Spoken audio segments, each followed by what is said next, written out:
बिस्मिल्लाहिर्रहमानिर्रहीम। मैंने बेटी जन्म दी तो रोने लगी क्योंकि ससुराल वालों को बेटा चाहिए था। मेरे बराबर में एक तवाइफ लेटी थी, उसका बेटा हुआ था। वो बोली, मेरा बेटा हुआ है, वो तू ले ले और अपनी बेटी मुझे दे दे। मैं फौरन मान गई और बच्चा तब्दील कर लिया। ससुराल वाले बहुत खुश हुए, पर कुछ दिन के बाद वो बच्चा मर गया। अब मुझे अपनी बेटी की याद आती। ऐसे ही सालों गुजर गए, पर मुझे दोबारा औलाद ना हुई। जब शौहर अचानक एक कम उम्र लड़की लाया और बोला, इसे मैं खरीद कर लाया हूँ, ये मेरे बच्चे की माँ बनने वाली है। पर मैं तो उस बच्ची की शक्ल को देखकर पत्थर हो गई थी। उसके माथे पर पैदाइशी निशान था। तो वो मेरी जिंदगी का सबसे मुश्किल और कठिन तरीन लम्हा था। जब मैं एक पढ़ी लिखी और आज़ाद ख्याल फैमिली से ब्याह कर ऐसे घर में आई जहां ना तो दीन के बारे में कुछ ज्यादा इल्म था और ना ही दुनियावी समझो शऊर था। ऐसे लोगों के बीच रहना मेरे लिए किसी इम्तहान को पास करने से कम नहीं था। चूंकि मेरे अब्बा को आखिरी स्टेज का कैंसर था, इसीलिए उन्हें इस बात की जल्दी थी कि मैं अपनी जिंदगी में अपनी बेटी को उसके घर का होते हुए देखूं। मेरा और कोई बहन भाई तो था नहीं जो मेरे लिए कोई स्टेप लेता। मैं बैंक में जॉब करती थी। इसी लालच में मेरे ससुराल वालों ने अब्बा से झूठ बोला कि उनका बेटा बहुत अच्छी नौकरी पर फाइज है, जबकि वो तो किसी फैक्ट्री में मुलाजिम था। और यह हकीकत मुझ पर शादी के 1 महीने बाद खुली। जो कुछ भी मेरे ससुराल वालों ने अपने बारे में बताया था, कुछ भी वैसा नहीं था, बल्कि सब कुछ उसके उलट था। मेरा तो जैसे उन लोगों पर से एतमाद ही उठ गया था। जब भी मैं अब्बा के घर अब्बा से मिलने के लिए जाती तो अब्बा मेरी उदासी देखकर बोलते, नाहिद, तुम अपने घर में खुश तो हो ना? मैं मुस्कुराकर कहती, जी, मेरे ससुराल वाले बहुत अच्छे हैं, भला मैं खुश क्यों नहीं होंगी। शादी के बाद मैंने दोबारा से बैंक जाना शुरू कर दिया। मेरे ससुराल वालों को इस बात पर कोई एतराज नहीं था। मैं सुबह सवेरे जल्दी उठती और घर का सारा काम खत्म करने के बाद जॉब पर चली जाती। सारा दिन बैंक में काम करके इस कदर थक जाती कि आते ही जी चाहता कि बिस्तर पर लेटूं और सो जाऊं। मगर अब मेरी जिंदगी में आराम कहाँ था। जॉब से आते ही दोबारा से फिर घर के कामों में मसरूफ हो जाती। अगर किसी काम को करने में देर सवेर हो जाती तो मेरी सास उठते बैठते मुझे ताने देती। शादी के बाद से मैंने कभी भी खुलकर सांस नहीं लिया, बल्कि घुट घुट कर जीने लगी। आज सुबह बैंक जाते हुए मुझे अपनी तबीयत ठीक नहीं लग रही थी। जब मैं वापस आई तो मेरा पूरा जिस्म दर्द से चूर चूर था। आते ही मैं अपने कमरे में गई। दर्द की दवाई खाते ही मुझे पता ही न चला मैं कब नींद की वादियों में चली गई। जब मेरी आंख खुली तो मैं एकदम उठ बैठी। घड़ी पर नजर पड़ते ही बौखलाकर बेड से नीचे उतरी और जल्दी से किचन में चली गई, जहां बिखरे हुए बर्तन इस बात का सबूत दे रहे थे कि सब लोग खाना खा चुके हैं। मैं टीवी लाउंज में गई। मुझे देखते ही मेरी सास बोली, हो गई तुम्हारी नींद पूरी? मैं नजर झुकाए बोली, अम्मा, मेरी तबीयत कुछ ठीक नहीं थी। दवाई खाने के बाद मुझे होश ही नहीं रहा। मेरी सास तंज करते हुए बोली, बस बीबी, झूठ बोलने की कोई जरूरत नहीं है। तुम सीधे से क्यों नहीं कहती कि तुम हमें खाना बनाकर नहीं खिला सकती? आज तुमने नहीं बनाया तो क्या हुआ? क्या हम भूखे रहे? नहीं ना। तो तुम्हारी मेहरबानी, तुम अपनी नौकरी करो या सिर्फ अपने और अपने शौहर के लिए ही खाना बना लिया करो। आज से तुम्हें हमारे लिए खाना बनाने की कोई जरूरत नहीं है। जब हमने खाना होगा हम खुद बना लेंगे। मैं अपनी सास की जली कटी बातें सुनकर किचन में आ गई और बर्तन धोने लगी, क्योंकि ये आज पहली मर्तबा नहीं हुआ था, बल्कि ये तो हर दूसरे तीसरे दिन का मामूल था। दुख मुझे इस बात का नहीं था कि मेरी सास ने मुझे बातें सुनाई, बल्कि दुख तो मुझे इस बात का था कि आज तक मेरे शौहर ने कभी अच्छे या बुरे वक्त में मेरा साथ ना दिया, बल्कि दूसरों के साथ मिलकर मेरी तजलील की। कभी मेरे हक के लिए मेरे साथ मिलकर खड़े नहीं हुए। यही बातें थी जो दिन ब दिन मुझे जहनी मरीज बना रही थी। पूरा महीना मेरे ससुराल वालों का रवैया मेरे साथ बहुत रूखा सूखा रहता, मगर महीने के एंड पर जब मुझे तनख्वाह मिलने वाली होती तो एकदम से उन सबके दिलों में मेरे लिए मोहब्बत और हमदर्दी पैदा हो जाती, ऐसे कि जैसे वो मेरे साथ बहुत मुखलिस हों। जबकि मैं अच्छी तरह जानती थी कि उन्हें सिर्फ पैसे का लालच था, मुझसे कोई हमदर्दी न थी। मेरी सास मुझे कुछ खास काम करने न देती और मेरी नंद भाभी भाभी कहते मेरे आगे पीछे फिरती। मैं भी उनके मकरू चेहरे अच्छी तरह पहचान चुकी थी। हर महीने तनख्वाह लाकर अपनी सास के हाथ पर रख देती, क्योंकि ये मेरे शौहर का भी हुक्म था। मैं अपने शौहर को किसी सूरत भी नाराज नहीं करना चाहती थी। मैं चाहती थी कि वो सब लोग मुझसे खुश रहें। अचानक न जाने क्या हुआ, फैक्ट्री वालों ने मेरे शौहर को नौकरी से निकाल दिया। नौकरी छूट जाने की वजह से घर में कोहराम मच गया। मेरा शौहर गुस्से का इस कदर तेज था कि वो छोटी छोटी बातों पर चीखने चिल्लाने लगता था। मेरे शौहर ने टेंशन के मारे खुद को कमरे में बंद कर लिया। मुझे अजीब वहशत ने घेर लिया। मैं दरवाजा खटखटाते हुए बोली, तो दरवाजा खोले, परेशानियों का हल ऐसे तो नहीं ना निकाला जाता, प्लीज दरवाजा खोले। एकदम से उन्होंने दरवाजा खोला तो गुस्से से उनकी आंखें लाल हो रही थी। वो पूरे जोर से मेरे बाजू को पकड़ते हुए बोले, एक दफा तुम्हें समझ नहीं आती, जाओ यहां से। मुझे तुम्हारी हमदर्दी की कोई जरूरत नहीं है। जब से तुम मनहूस मेरी जिंदगी में आई हो एक से बढ़कर एक मुश्किल मेरे सामने आकर खड़ी हो जाती है। तौकीर के ऐसे अल्फाज मेरी रूह तक को जख्मी कर गए। आज तक किसी ने मेरे लिए ऐसे अल्फाज इस्तेमाल नहीं किए थे जो मैं अपने ससुराल में आने के बाद अपने लिए सुन चुकी थी। मैं बोझल कदमों के साथ सहन में चली आई, जहां बैठी मेरी सास अपनी हमसाई के सामने गुर्बत के रोने रो रही थी। मुझे देखते ही वो रोने लगी। न जाने क्यों हम पर तो बुरे से बुरा वक्त आता जा रहा है। पहले तो ऐसा ना था, हम अच्छे खासे खुशहाल थे। न जाने किसका साया हमारे घर पर आन पड़ा है जो मुश्किलाती खत्म होने का नाम नहीं ले रही। हमसाई बोली, सूर्या बस रहने ही दे, शुरू से ही तो तुम लोगों के ऐसे हालात देखते आ रहे हैं ना। हम ढंग से तो तौकीर के अब्बा ने कमाया और ना ही अब तौकीर कमाता है। वो तो शुक्र करो कि तुम्हारी बहू पढ़ी लिखी और इतनी समझदार है, ऊपर से बैंक में नौकरी भी करती है। आखिर को वो कमाकर इस घर में ही लाती है। मेरी सास बोली, भाई हम तो उससे एक पैसा भी नहीं लेते, उसकी कमाई है, जहां जी चाहे खर्च करे। हमने तो कभी उससे हिसाब किताब नहीं लिया, ये जाने और इसका शौहर जाने। मैं अपनी सास के इस झूठ पर हैरत भरी निगाहों से अपनी सास को देखती रह गई थी, जिन्होंने मेरे सामने ही बड़ी सफाई से झूठ बोल दिया। हालांकि जब से मैं ब्याह कर इस घर में आई थी, मैंने अपनी जात पर तो खर्च करना ही छोड़ दिया था, बल्कि पूरी की पूरी तनख्वाह लाकर मैं अपनी सास के हाथ पर रख देती। गुजरते दिनों के साथ अब तो मुझे अपनी किस्मत से भी गिला होने लगा था। मैं इतना सब कुछ करती हूँ इस घर के लिए, इस घर के लोगों के लिए, मगर मेरी मेहरबानियों का सिला मुझे यूं जलील करके दे रहे हैं। इस सब के बावजूद मुझे यकीन था कि एक न एक दिन मुझे मेरी मेहनत का सिला जरूर मिलेगा। एक दिन बैंक से वापसी पर एकदम शदीद बारिश होने लगी तो मुझे कुछ देर के लिए वहीं रुकना पड़ा। शाम होने को थी, बारिश की बूंदें गिर रही थी। मैंने सोचा कि क्यों ना आज सबके लिए बाहर से कुछ खाने के लिए ले जाऊं। मैं जी ही जी में खुश थी कि सब लोग बहुत खुश होंगे। शादी के बाद वो पहली दफा था जब मैंने अपनी तनख्वाह से कुछ खरीदा था। गर्मा गर्म चिकन पकौड़ा देखकर मुझसे रहा न गया और मैं वापसी पर घर लेते हुए गई। जाते ही अपनी सास और नंद को सलाम करने के बाद मैं सीधा किचन में गई। जल्दी से आटा गूंदने के बाद गर्मा गर्म रोटियां उतारी। इतने में तौकीर भी आ गए। आते ही बोले, क्या बात है अम्मा, आज तो बहुत अच्छी खुशबुएं उठ रही हैं। तो मेरी सास इशारा करते हुए बोली, न जाने तुम्हारी बीवी किचन में क्या कर रही है। तौकीर किचन में आ गए तो मैं बोली, तौकीर जल्दी से हाथ मुंह धोले, मैं खाना लेकर आती हूँ। तो फिर वो अपने पेट पर हाथ रखते हुए बोले, जल्दी ले आओ, मुझे तो पहले ही बहुत भूख लगी हुई है, ऊपर से ये खुशबू मेरी भूख में मजीद इजाफा कर रही है। मैं बोली, अच्छा चलें बस आप, मैं अभी आई। मैंने जल्दी से रोटियां बनाने के बाद दस्तरखान पर खाना लगाया। मेरी सास और नंद भी वहीं पर आ गई। खाना शुरू करने से पहले मैंने अपने पर्स से पैसे निकालकर अपनी सास को दिए और बोली, अम्मा ये इस महीने की तनख्वाह। तनख्वाह का नाम सुनकर सबकी आंखें जैसे खुल गई। मेरी सास पैसों का बगौर जायजा लेते हुए बोली, मुझे तो ये कम लग रहे हैं। मैं अपनी घबराहट छुपाते हुए बोली, अम्मा बैंक से वापसी पर बारिश हो रही थी तो मुझे कुछ देर वहीं रुकना पड़ा। मैंने सोचा कि घर जाकर हंडिया चढ़ाऊंगी तो देर हो जाएगी, क्यों ना जाते हुए चिकन पकौड़ा ले जाऊं, वैसे भी कभी कभी बाहर का खा लेना चाहिए।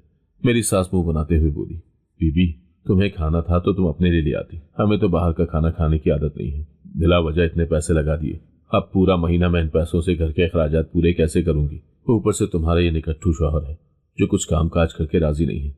आइंदा से मुझे ये 2-4 पैसे देकर मुझ पर एहसान मत करना।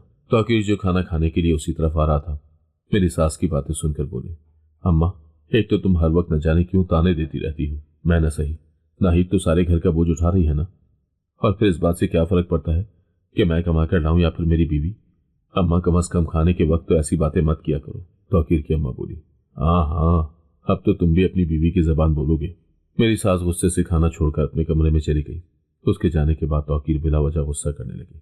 क्या जरूरत थी तुम्हें ये सब लाने की? ये सब करके तुम ये जाहिर करना चाहती हो कि हम लोग तुम्हारे टुकड़ों पर पल रहे हैं? मैं कांपते हुए लबों के साथ बोली, नहीं तौकीर, ऐसी कोई बात नहीं है। मैंने सोचा था कि सब लोग खुश होंगे। तौकीर जोर से जमीन पर पानी का गिलास रखते हुए बोले, बंद करो अपनी ये ड्रामे, मैं तुम्हें अच्छी तरह जानता हूँ। सब लोग बारी बारी उठकर चले गए और मैं बुद्ध बनी अपनी जगह पर साकत रह गई कि कैसे अजीब लोग हैं। जितना मर्जी इन्हें खुश रखने की कोशिश कर लो मगर ये खुशी नहीं हो सकते। आए दिन घर में तौकीर की नौकरी न होने की वजह से लड़ाई झगड़े होने लगे। वो दोनों माँ बेटा आपस की लड़ाई में बिला वजह मुझे घसीट लेते। मैं तो अपने शौहर और सास के बीच पिस कर रह गई थी। कभी कभी तो मेरा जी चाहता था कि मैं एक घर छोड़कर चले जाऊं, मगर जब अपने बीमार अब्बा के बारे में सोचती तो मेरा जी घुटने लगता, क्योंकि मैं उन्हें अपनी वजह से परेशान नहीं देख सकती थी। जब भी अब्बा ने मुझसे ये सवाल किया कि बेटी तुम अपने घर में खुश तो हो ना, तो मैं मुस्कुराकर यही कहती कि जी अब्बा, मेरे शौहर और मेरे ससुराल वाले बहुत अच्छे हैं। कभी कभार तो वो मेरे चेहरे की उदासी देखकर कहते, नाहिद कहीं तुम मुझसे कुछ छुपा तो नहीं रही? तो मैं अब्बा को मुकम्मल यकीन दहानी कराती कि सब ठीक है। घर में रोज रोज की लड़ाई से तंग आकर आखिर मैंने अपने एक दोस्त से बात की। उसका शौहर एक फर्म में मैनेजर था। यूं उसकी सिफारिश से तौकीर को नौकरी मिल गई। उस दिन मेरी सास मुझसे बहुत खुश थी। उस दिन जब मैं बैंक जाने के लिए तैयार होकर बाहर आई तो एकदम मेरा सर चकराया और मैं वहीं गिर गई। तौकीर मुझे अस्पताल ले गए। चेकअप के बाद डॉक्टर ने मुझे जो खुशखबरी सुनाई, उसे सुनने के बाद तौकीर के तो जैसे पांव ही जमीन पर नहीं लग रहे थे। वो मुझे लेकर घर आए तो मेरी सास हैरत से मेरी तरफ देखते हुए बोली, नाहिद, आज तुम बैंक क्यों नहीं गई? और तौकीर, ये क्या, तुम इसे अपने साथ लिए फिर रहे हो? क्या फिर से इस नौकरी को अपने हाथ से गंवाना चाहते हो? तौकीर बोले, अम्मा, इतनी खुशी की खबर है कि आज नौकरी भी हाथ से जाती है तो जाए। तौकीर की अम्मा अपनी आंखों को मजीद फैलाते हुए बोली, ऐसी कौन सी लॉटरी तुम्हारे हाथ लग गई है जो इस कदर खुश हो रहे हो? तौकीर अपनी अम्मा को कंधों से पकड़कर गोल घुमाते हुए बोला, अम्मा, इससे भी बड़ी खुशखबरी है। तौकीर की अम्मा बोली, अच्छा जल्दी बताओ तौकीर। तो वो खुशी से बोले, अम्मा, आप दादी बनने वाली है। ये खबर सुनने के बाद मेरी सास बोली, अल्लाह तेरा शुक्र है। तौकीर बोला, नाहिद, आज तुम बैंक बिल्कुल नहीं जाओगी। जाओ कमरे में जाकर आराम करो और देखो, अब तुम्हें अपनी सेहत का ख्याल रखना है। जब से मैं उम्मीद से हुई थी, मेरे ससुराल वालों के रवैयों में काफी बदलाव आया था। अब तो तौकीर भी मेरा ख्याल रखने लगे थे और मेरी नंद अब घर के कामकाज में मेरा हाथ बटाती। पहले की निस्बत अब मेरी जिंदगी काफी आसान हो चुकी थी, मगर अब मेरी तबीयत बहुत बोझल बोझल सी रहने लगी। मेरा जी चाहता कि नौकरी छोड़ दूं। एक दिन मैंने इस सिलसिले में तौकीर से बात की। तौकीर, मेरी तबीयत कुछ ठीक नहीं रहती, हर वक्त जी घबराता रहता है। मैं तो सोच रही थी कि क्यों ना कुछ अरसे के लिए नौकरी से ऑफ ले लूं। ये बात सुनते ही तौकीर भड़क उठे, नाहिद, तुम्हारा दिमाग तो नहीं चल गया? और तुम कोई अनोखी नहीं हो, बहुत सी औरतें हैं जो इस हालत में है। इसका ये मतलब तो नहीं है ना कि बंदा नौकरी छोड़कर घर पर ही बैठ जाए? अपना ना सही, मगर आने वाले का सोचो, उसके मुस्तकबिल के बारे में सोचो। अगर तुमने नौकरी छोड़ दी तो सब कुछ कैसे चलेगा? मैं बोली, मगर तौकीर। तो वो मेरी बात काटते हुए कहने लगे, नाहिद, मैं तुम्हें इस बात की इजाजत नहीं दूंगा कि तुम नौकरी छोड़कर घर पर बैठो। और ये बात अम्मा के सामने तो कभी भूल कर भी मत करना, वरना तुम्हें नहीं पता कि क्या होगा। ये कहने के बाद तौकीर उठकर चले गए और मैं सोचती रह गई कि कितने खुदगर्ज हैं ये लोग, जिन्हें किसी की तकलीफ से कोई लेना देना ही नहीं। उनकी तरफ से कोई जिए या मरे, उन्हें बस पैसे से लगाव था। मेरी सास तो पहले ही मुझे इशारा दे चुकी थी कि रामीन की शादी करनी है और उसकी शादी के लिए अच्छी खासी रकम दरकार होगी। जेवरात से लेकर कपड़ों तक, महंगाई भी तो इतनी हो गई है। मैं बोली, अम्मा आप फिक्र न करें, सब हो जाएगा। और फिर अब तो तौकीर भी काम पर जा रहे हैं, अगर फिर भी जरूरत पड़ी तो मैं अपनी दोस्त से उधार पकड़ लूंगी। मेरी सास बोली, अच्छा ये सब छोड़ो, तुम ये बताओ आप कब चेकअप के लिए जाओगी? अब तो टाइम थोड़ा ही रह गया है, तुम कुछ दिनों के बाद चेकअप करवाती रहा करो।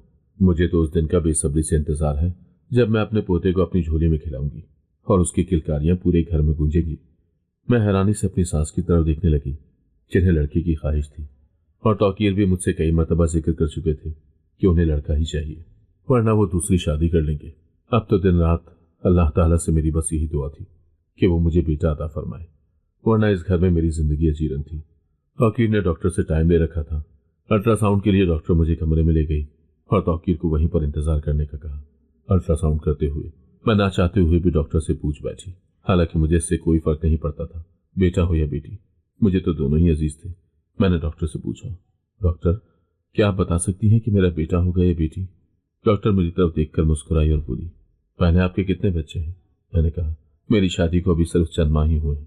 तो डॉक्टर बोली, तो तुम्हें इससे क्या फर्क पड़ता है कि बेटा हो या बेटी? तुम्हें तो सिर्फ इसी बात की खुशी होनी चाहिए कि अल्लाह ताला ने तुम्हें औलाद जैसी नेमत से नवाजा है और तुम्हारा बच्चा बिल्कुल ठीक है।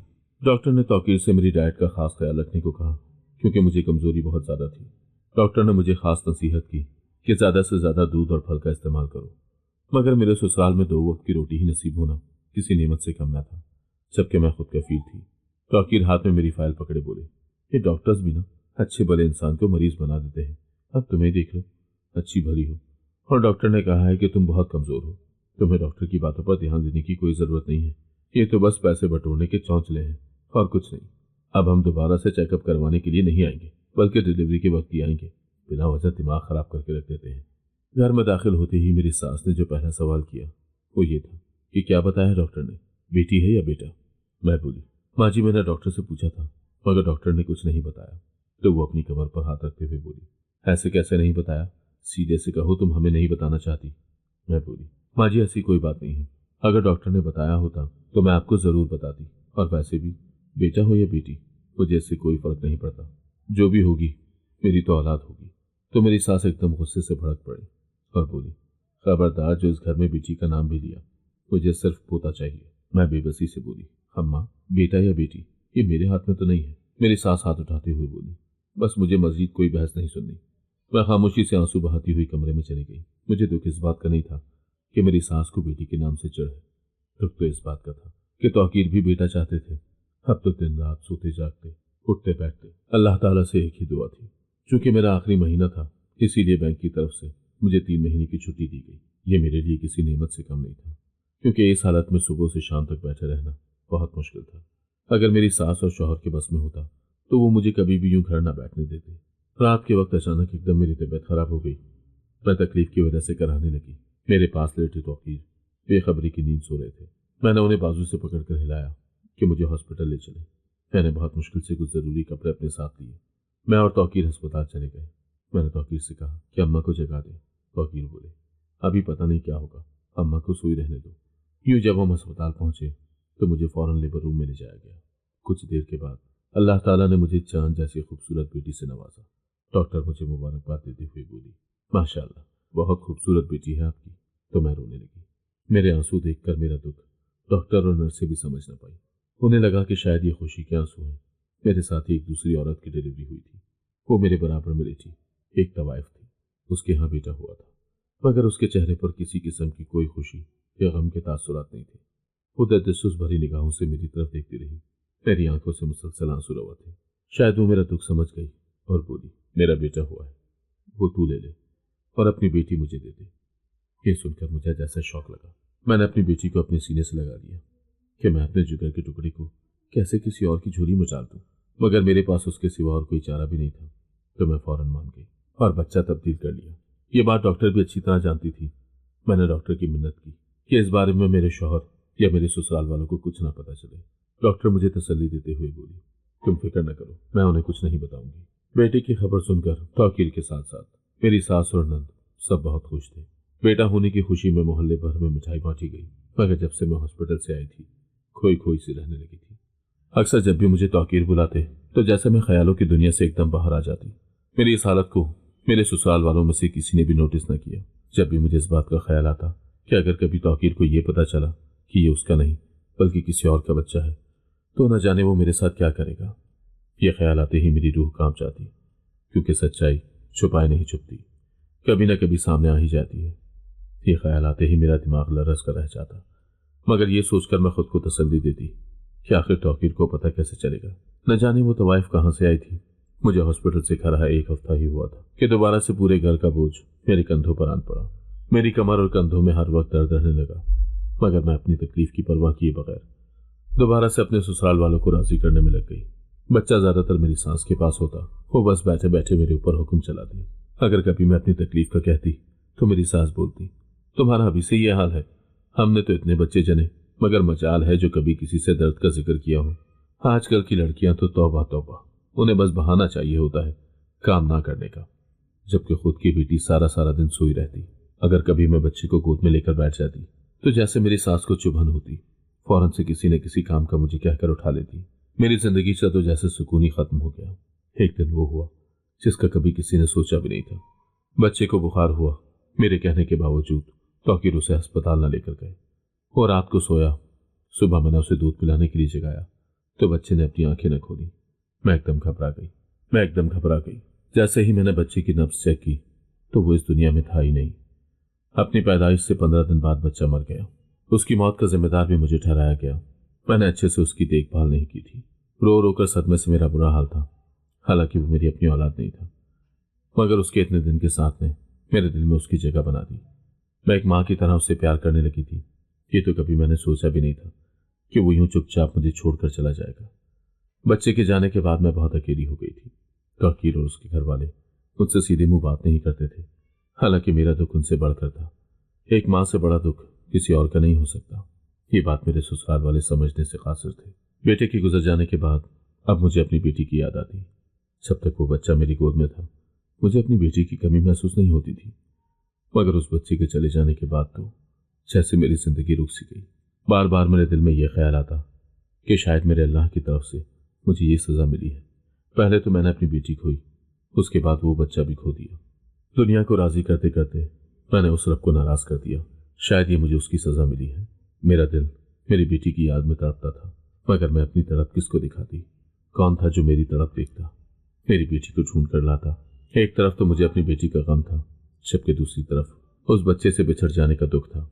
ऐसे ही उसी दुख में सालों गुजर गए, पर मुझे दोबारा औलाद की खुशी नसीब न हुई। मैंने अपना बहुत इलाज करवाया, मगर शायद खुदा को कुछ और ही मंजूर था। औलाद न होने की वजह से तौकीर ने मुझसे बेरुखी इख्तियार कर ली। वो मेरी जरा जरा सी बात पर चिढ़ जाते और मुझे घर से निकालने की धमकी देते। सारा दिन बैंक में जॉब करने के बाद थकी हारी मैं घर लौटती और घर आकर घर के कामों में मसरूफ हो जाती। मेरी सास के गुजर जाने के बाद तो तौकीर ने वहां से भी काम छोड़ दिया। अब वो सारा दिन या तो सोते या बाहर दोस्तों के साथ आवारागर्दी करते। उन्हें कोई पूछने वाला न था। मेरी सास के गुजर जाने के बाद मैंने बहुत मुश्किल से जमा पूंजी करके अपनी नंद की शादी कर दी। अब मैं हर महीने अपनी तनख्वाह लाकर अपने शौहर के हाथ पर रखती कि किसी तरह वो मुझसे खुश रहे और मुझे अपनी जिंदगी से ना निकाले, क्योंकि वो कई मरतबा मुझे ये जितला चुके थे कि मैं जब चाहूं दूसरी शादी कर सकता हूं, तो मुझे रोक नहीं सकती। एक औलाद की खुशी तो तुम मुझे दे नहीं सकी। मैं खुद ही रोती और खुद ही चुप हो जाती, क्योंकि मुझे चुप करवाने वाला कोई नहीं था। अगर औलाद देना मेरे बस में होता तो मैं तौकीर को इस खुशी से कभी महरूम न रखती। यूं ही सालों गुजर गए। एक दिन तौकीर एक कम उम्र लड़की लाया और बोला, इसे मैं खरीद कर लाया हूं, ये मेरे बच्चे की मां बनने वाली है। ये सुनकर तो मुझे ऐसा लगा जैसे मेरे पांव के नीचे से जमीन निकल गई हो, मेरे सर से किसी ने छत खींच ली हो। वो लड़की बहुत मासूम और कम उम्र थी। न जाने वो किस मजबूरी के तहत तौकीर के साथ आई थी, जबकि तौकीर तो उससे उम्र में काफी बड़े थे। मैंने एक सरसरी सी नजर उस लड़की पर डाली तो गोया मुझ पर आसमान टूट पड़ा। मैं हवास बाख्ता होकर जहां थी वहीं खड़ी रही। उस कम उम्र बच्ची की शक्ल देखकर मेरे रोंगटे खड़े हो गए। उसके माथे पर पैदाइशी निशान था। तौकीर बोले, अपनी दुनिया से बाहर आओ। मैंने तुमसे कहा ना कि जब मैं चाहूं दूसरी शादी कर सकता हूं। अगरचे ये मेरे निकाह में नहीं है, मगर बहुत जल्द मैं इससे निकाह कर लूंगा। तौकीर का एक एक लफ्ज मुझ पर बिजली बनकर गिर रहा था। मैं दिल ही दिल में बोली, या अल्लाह, ये मुझे किस आजमाइश में डाल दिया। अब मैं क्या करूं, किस तरह तौकीर को सच्चाई बताऊं? वो लड़की बोली, पानी। ये कहते ही वो जमीन पर गिर गई और बेहोश हो गई। मैं भागती हुई उसके पास गई और तौकीर से बोली, कुछ रहम करें इस पर।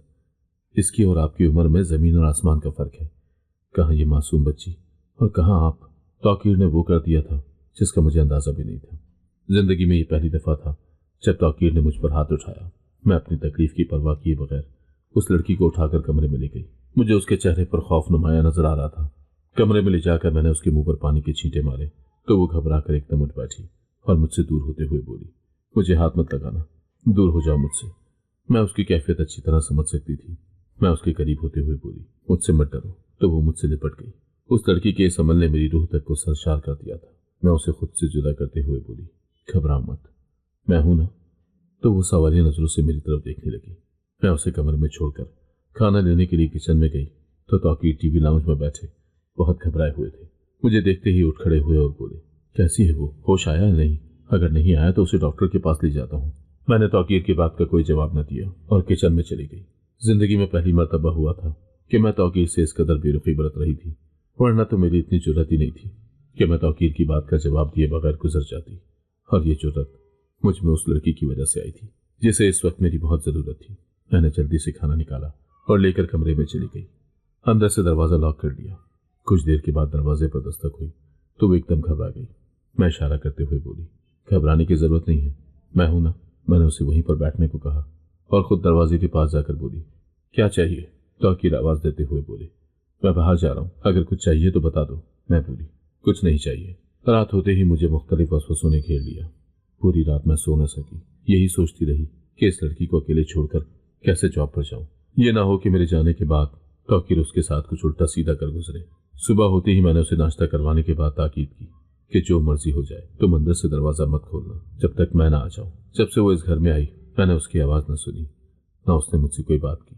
अगर मैं उसे कोई बात समझाती तो वो सिर्फ सर हिलाने पर ही इक्तफा करती। मैं घर से निकल तो गई मगर मेरा ध्यान पीछे ही था। ऑफ होते ही मैंने जल्दी से टैक्सी ली। आज से पहले मैं हमेशा पैदल ही आती थी ताकि जो किराए के लिए पैसे लगाने हैं वो बच जाए, मगर उस दिन मुझे इस कदर बेचैनी हो रही थी कि मैंने टैक्सी में जाना ही मुनासिब समझा। 5 मिनट के बाद मैं अपने घर के सामने खड़ी थी। दस्तक देने के लिए मैंने हाथ आगे बढ़ाया तो दरवाजा खुद ही खुल गया। मुझे लगा शायद तौकीर घर पर ही होंगे। अंदर दाखिल होने के बाद मैंने पूरे घर का जायजा लिया मगर तौकीर कहीं भी नहीं थी। मैंने सुख का सांस लिया। शदीद गर्मी की वजह से मेरा हलक खुश्क हो रहा था। आते ही मैंने पानी पिया, फौरन उसके कमरे की तरफ गई जहां वो लड़की सुबह से बंद थी। मेरी पहली आवाज पर ही उसने झट से दरवाजा खोल दिया। मैं उसे अपने सीने से लगाते हुए रो दी, क्योंकि वो मेरी अपनी बेटी थी, जिसे सालों पहले मैंने तवाइफ के हवाले कर दिया था। उसके माथे पर वही निशान था जो कि पैदाइश के वक्त था। मैंने उसे उसके निशान से पहचान लिया कि ये मेरी ही बेटी है। उसे सीने से लगाए मैं हैरान सकते में आ गई। वक्त जैसे रुक सा गया। जब भी मैं उसे सीने से लगाती तो मुझे अपने अंदर एक ठंडक सी उतरती हुई महसूस होती। वो ठंडक जो कि अपनी औलाद की होती है। मैं अपनी बेटी को सीने से लगाए ये सोचने पर मजबूर थी कि वक्त ने कैसे मुझे मेरे गुनाह के सामने ला खड़ा कर दिया। मेरे आंसू तेजी से बहने लगे और दिल में पछतावा जाग उठा कि काश मैंने अपनी बेटी को उस तवाइफ को ना दिया होता तो आज मुझे ये दिन न देखना पड़ता। मेरे दिमाग में हजारों सवाल गर्दिश कर रहे थे। मेरी ऐसी हालत देखकर वो बोली, क्या हुआ आपको? आप परेशान लग रही हैं। मैं उसका चेहरा अपने हाथों में लेते हुए बोली, नहीं कोई परेशानी नहीं, बस ऐसे ही। अच्छा तुम ये बताओ, किसी ने तुम्हें परेशान तो नहीं किया या करने की कोशिश तो नहीं की?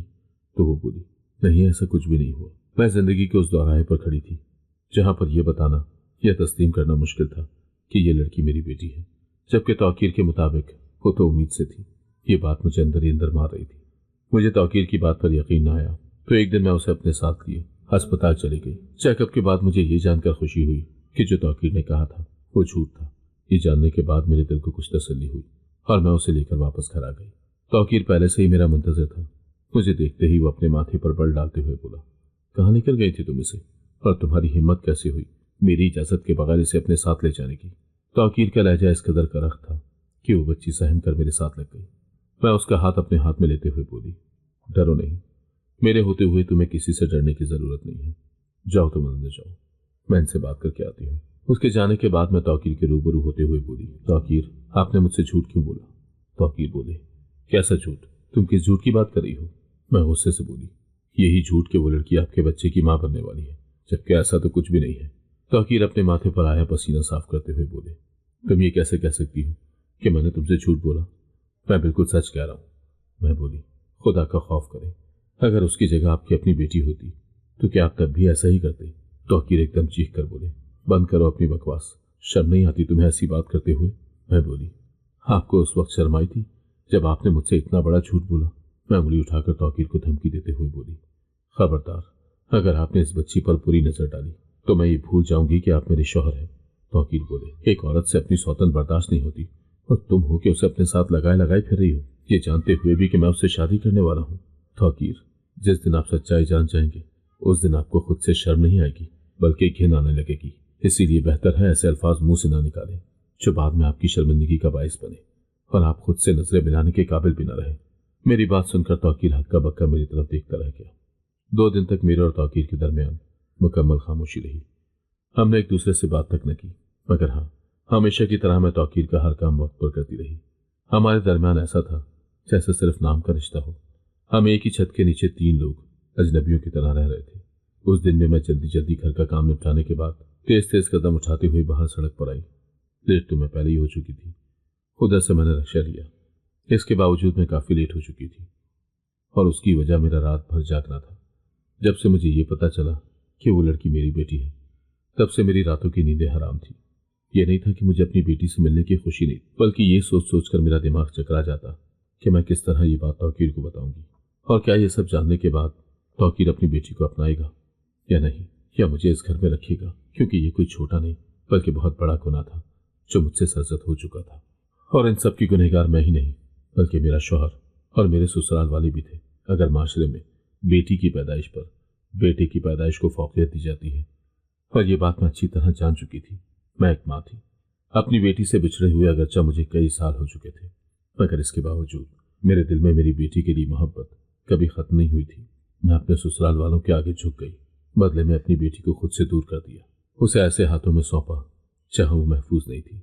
अपने कैबिन में बैठी मैं अपनी सोचों में गुम थी। मुझे अपनी दोस्त के आने का इल्म ही न हुआ। वो आकर मेरे सामने कुर्सी पर बैठ गई। न जाने मैं कितनी देर उसी हालत में बैठी रही, तो वो मुझे बाजू से पकड़कर झिंझोड़ते हुए बोली, नाहिद, किन सोचों में गुम हो? मुझे लग रहा है तुम किसी और ही दुनिया में पहुंची हुई हो। तो मैं अपने ख्यालों की दुनिया से बाहर आई। मुझे परेशान देखकर वो बोली, नाहिद, अगर कोई परेशानी है तो मुझसे शेयर कर सकती हो सकता है तुम्हारी परेशानी का कोई हल हो। शुमाइला मेरी बचपन की दोस्त थी। हम एक साथ पढ़ी लिखी और बड़ी हुई थी। हम दोनों ने एक दूसरे से कभी कोई बात नहीं छुपाई थी, मगर वो इतनी बड़ी बात मैंने शुमाइला से भी राज रखी। शुमाइला बोली, बोलो ना नाहिद, क्या बात है?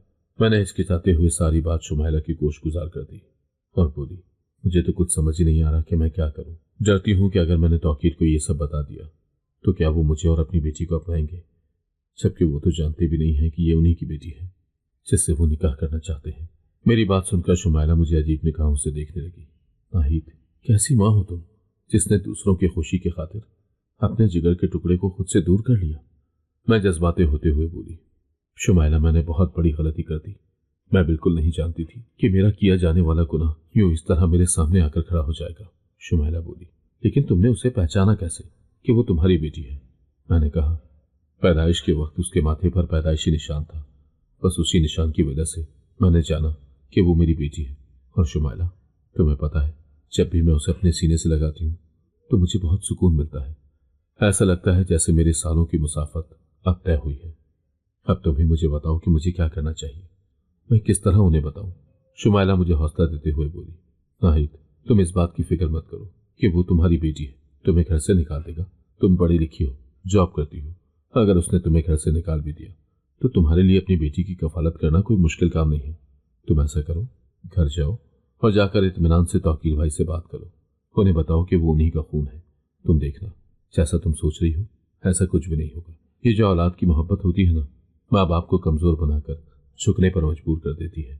शुमाइला की बातों से मुझे बहुत हौसला मिला। मैंने भी आज तहिया कर रखा था कि आज मैं तौकीर को सब बताकर ही रहूंगी, जो होगा देखा जाएगा। घर में कदम रखते ही ये सोचकर मेरी हालत अजीब होने लगी कि मैं किन अल्फाज से तौकीर से बात करूंगी।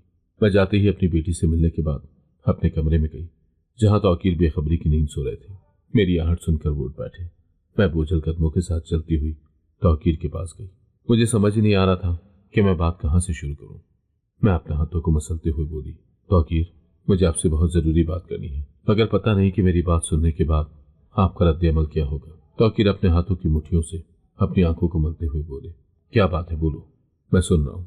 मैं बोली, ये जो लड़की इस वक्त हमारे घर में हमारे साथ ही रह रही है। तौकीर तजस्सुस भरी निगाहों से मेरी तरफ देखने लगे। क्या हुआ उस लड़की को? मैं बोली, कुछ नहीं हुआ। उसके बारे में आपको जो सच्चाई बताने जा रही हूँ, खुदा के वास्ते वो सुनने के बाद मुझे अपनी जिंदगी और इस घर से मत निकालना। तौकीर गुस्से से बोले, बताओ तो सही, आखिर बात क्या है? मैंने उन्हें बताया कि ये लड़की कोई और नहीं बल्कि हमारी अपनी बेटी है। तौकीर हैरत से बिना आंखें झपके मेरी तरफ देखने लगे। नाहिद, ये तुम क्या बकवास करी हो? भला वो लड़की मेरी बेटी कैसे हो सकती है? मैंने बताया कि शुरू से आपको और आपकी अम्मा को बेटे की ख्वाहिश थी। आपने मुझे धमकी भी दी थी कि अगर बेटी हुई तो मैं दूसरी शादी कर लूंगा। बस इसी डर से मैंने एक तवाइफ को अपनी बेटी देकर उसका बेटा ले लिया। उस दिन जब आप मेरी बेटी को लेकर आए तो मैं उसे पहचान गई। आप नहीं जानते मैं इतना अरसा अपनी बेटी के बगैर कैसे जी हूँ। मैं तौकीर के सामने हाथ जोड़ते हुए बोली, बेशक मेरा गुनाह काबिले माफी नहीं है, मगर ये सब मैंने आप लोगों के दबाव में आकर किया। तौकीर अपना सर पकड़े बैठ गया और बोला, अब तुम अपना गुनाह मेरे ऊपर और मेरे घर वालों के ऊपर थोप रही हो, जबकि इस गुनाह की जिम्मेदार तुम खुद हो। नाहिद, मैं पूरी जिंदगी तुम्हें इसके लिए माफ नहीं करूंगा कि तुमने इतनी बड़ी बात मुझसे छुपाई। मैं रोने लगी और तौकीर के सामने गिड़गिड़ाकर माफी की भीख मांगने लगी, मगर तौकीर को मुझ पर रहम न आया। मुझ पर क्या, उसने तो अपनी बेटी का भी न सोचा जो इतने सालों के बाद मिली थी। तो फिर मुझे बाजू से पकड़कर बाहर धकेलते हुए बोला, निकल जाओ मेरे घर से। मैं तुम्हारी और तुम्हारी बेटी की शक्ल भी देखना गवारा नहीं करता।